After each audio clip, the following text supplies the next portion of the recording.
রাজপথে নামলে আপনাদেরকে কঠিন জবাব দেওয়ার জন্য সামরিক সরকারের বিরুদ্ধে লড়াই করেছে, কিন্তু কোন শক্তি বিএনপিকে ধ্বংস করতে পারে না। কিন্তু 5 তারিখের পরে একটি পর্দার আড়ালের অপশক্তি বিএনপিকে নিঃশেষ করতে চায়। বন্ধুগণ, বিএনপিকে নিঃশেষ করা যাবে যাবে না, কারণ বিএনপি হচ্ছে এদেশের জনগণের দল। এদেশের জনগণ বিএনপির সাথে সবসময় ছিল। আমাদের নেতা তারেক রহমান দীর্ঘ 15.5 বছর এই ফ্যাসিবাদী শক্তির বিরুদ্ধে লড়াই সংগ্রামের নেতৃত্ব দিয়েছেন। আমরা সেই নেতার নেতৃত্বে আমরা আন্দোলন সংগ্রাম করেছি।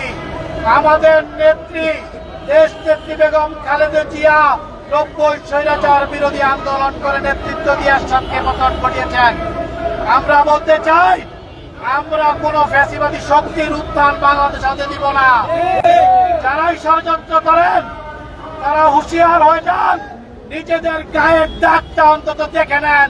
আপনাদের স্বাধীনতার যুদ্ধ থেকে শুরু করে আজ পর্যন্ত আপনাদের চরিত্র, রাজনৈতিক চরিত্রটা কি ছিল আপনারা জনগণের জনগণ জানে। তাই তারেক রহমানের নির্দেশে দলের স্বার্থে আমরা হুঁশিয়ার করে দিতে চাই, ফ্যাসিবাদী শক্তি বাংলাদেশে আর পুনরুত্থান ঘটবে না। আগামী দিনে তারেক রহমানের নেতৃত্বে বাংলাদেশ জাতীয়তাবাদী দল সরকার গঠন করবে, জনগণের ম্যান্ডেট নিয়েই সরকার গঠন করবে। সবাইকে আন্দোলন সংগ্রামে সবসময় সজাগ থাকার উচিত। সবসময় আপনারা সজাগ থাকবেন, যেভাবে 15.5 বছর এবং 111 2 বছর 17.5 বছর সজাগ ছিলেন।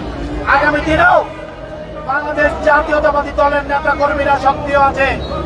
আজকে ফেসবুকে দেখলাম ছাত্রলীগের পলাতক নেতা যিনি কলকাতায় বসে যমুনা ঘেরাও করতে চান, তাদের উদ্দেশ্য বলে দিতে চাই যুবদল রাজপথে প্রস্তুত।